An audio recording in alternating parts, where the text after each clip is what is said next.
Protests over the killing of African Americans at the hands of police are spreading across the United States. George Floyd died earlier this week after a police officer in Minnesota knelt on his neck for more than 8 minutes, ignoring his pleas for help. The officer has now been charged with murder. Demonstrations have escalated across the country in New York, in Chicago, Los Angeles, Denver, as well as in Memphis. There's been looting and arson, and the National Guard has been called in to control rising tensions in Minnesota.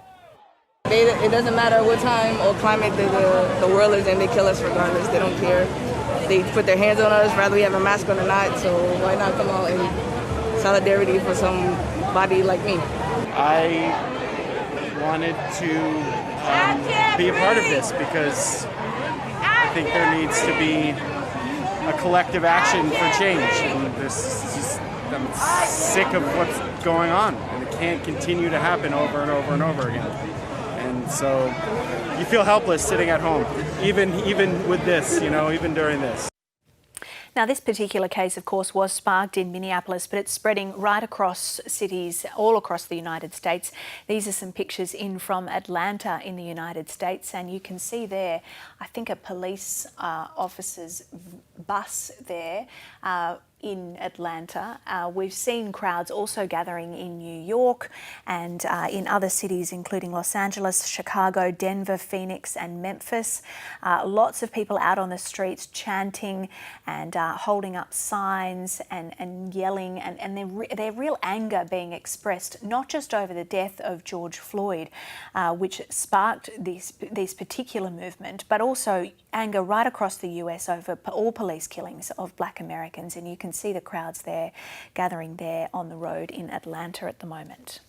Let's get more on the anger that is boiling over in several cities across the United States. We are now joined by Chief Foreign Correspondent Philip Williams.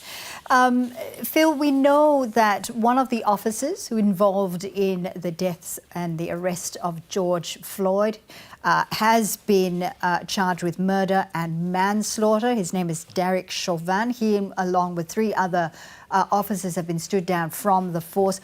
What can you tell us about Derek Chauvin? Well, he is facing 25 years. That's the extent of those charges. That is what he could be sentenced to, if found guilty of third-degree murder and manslaughter. There are calls from his family for the other 3 officers involved to also be charged. We believe we've got a new angle of that arrest, that fatal attempted arrest at least, that's just been released by US network. I'm not sure, could we possibly have a look at that? That new angle. We're actually looking at this. Okay, and that angle too shows. That's police. Right, and that shows that there are other 2 officers, 2 of those officers also involved in restraining him, using their body weight on his body, and of course that what appears to have been that fatal knee on his neck where he's pleading and saying, "I can't breathe." The one other officer watching on there. So that will contribute, I'm sure, to calls by the family and others that those other officers also be held responsible for the death of that man. Indeed, we've seen these protests breaking out right across New York, Chicago, Los Angeles, Denver and Memphis. But Phil, we've seen these protests happen time and time again. Every time an unarmed Black man is killed by the police in the United States. What are these protesters calling for now? Well, what they're calling for is exactly what they've been calling for since Rodney King's murder in LA in 1991 and probably well before that. That is an end to the killings, an end to what many perceive as blatant racism, an end to the type of attitude that clearly some police have towards Black men in particular, but it's not just Black men. It's also, there's the case that's being brought up again in Louisville in Kentucky of Breonna Taylor. Now, she was killed during a raid by drug police. They found no drugs there, no arms, but she was shot dead. Also, the Ahmed Arbery killing in February by two men in Georgia. He was out jogging and was set upon by these two men and killed. So there's a lot of recent history. This is not just an isolated incident, and I think it's really compounded that anger that's been building, especially since the Ahmed Arbery killing and then the Taylor killing and now this killing. It gives that people has fed that sense of outrage, and it's just boiled over. And of course, once you get those pictures of the protests and social media spreading that outrage, it can kind of get a momentum of its own all over the country, and that's exactly what it's doing. In fact, right now, the White House is under lockdown because of protests outside of the White House in Washington.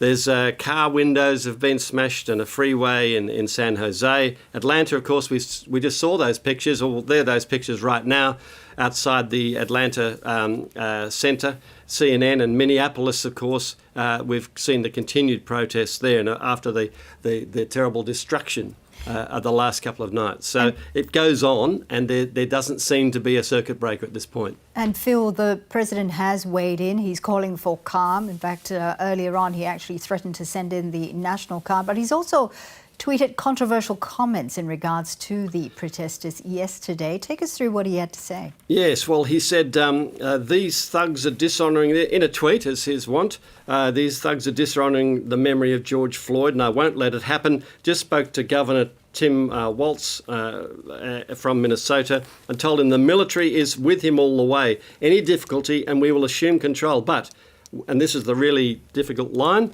when the looting starts, the shooting starts. Thank you.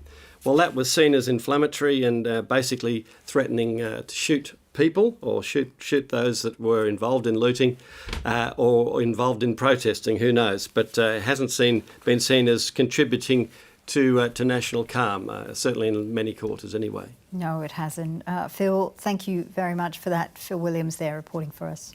Let's bring in our North America correspondent now, Catherine Diss. She's in Washington in the middle of some of the protests there. Catherine, earlier we did see from Washington, D.C. a huge crowd gathering outside of the White House. Whereabouts are you and what are you witnessing there? Yeah, good morning. Look, we've just walked from the White House, so that's where we first arrived. That's where the protesters marched through downtown DC to vent their anger, I suppose, at the person in charge of this deeply divided country. But they have since moved on. They were saying that they were concerned that they might be boxed in by police in that area outside the White House, and they have since walked around the block. And as you can see, there's a crowd coming from behind me, and also if we turn around this way, this is where they're going to. At the moment, Joe, it's been fairly peaceful. They're chanting, they're venting their anger, but we have not yet seen the outrage or the anger that we have seen displayed on the streets of Minnesota and other parts of the country. That's right, Catherine. We have seen very violent scenes in other cities across the United States. We saw in Minneapolis a police station that was set alight. We saw cars set alight and shops being looted. Even though the situation there at the moment, as you say, is quite peaceful, is there still a strong police presence on the streets of Washington? There most certainly is, Joe. There was a large contingent of police outside the White House. We heard that the White House has been put into lockdown to make sure that those protesters don't breach that barrier. There are some police on the streets here. You can see the siren lights up there. And also at the other end of this street, they are also gathered. So they are trying to make sure that these protesters are in somewhat contained, which is certainly not what we have seen on the streets of Minneapolis, where those protesters really ran a riot and overpowered the authorities on the ground there. It is peaceful at the moment, Joe, but there's just no sort of knowing how the night might pan out here, given the real anger that is being felt here on the ground here over the death of George Floyd. With the pictures that we've been seeing coming in from other cities and states across the United States, people have been holding up signs and chanting. Have you seen the same thing there in Washington? And what are some of the signs saying and what are people saying? Yeah, they're doing very much the same thing. They do have a few rallying cries that they have now adopted as part of this protest.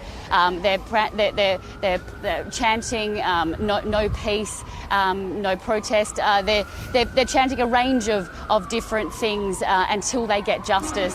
One of the main ones that they have on their banners is no peace, no justice. And whilst we saw the charges laid against the police officer involved in this case today, he was charged with third-degree murder and second-degree manslaughter, it has not done anything to dispel the anger that we're seeing on the streets of Washington DC, but states across the country. And that's really because they don't think that that charge is enough, and the 3 other police officers involved also haven't yet faced charges. So they'd like to see that happen before they stand down or show any sort of truce has been reached. Catherine, just finally before we let you go, one interesting element about these protests, we have seen these erupt in the past in the US before, but of course there's the coronavirus pandemic at the moment, and we can see that you're wearing a mask. We've seen many protesters out wearing masks. How is that making this particular unrest different? Look, at the moment, if you looked at the pictures, Joe, really not very different at all. We're seeing crowded streets of protesters not obeying by social distancing in the slightest. But we are seeing people wear face masks. Potentially not as much in other states, but here in the capital, Washington DC, most people that we have seen have been wearing face masks. And we could, it's not illegal for us to take our masks off here. It's only illegal if we enter a building in Washington DC. But out of respect for other people, we are choosing to keep our protective gear on. So I don't think it's really changing the nature or changing the vision that we're seeing on the streets here. There are still very crowded streets and people not really obeying by those social distancing measures. All right, Catherine Diss there in Washington. Thanks very much for updating us on the latest there.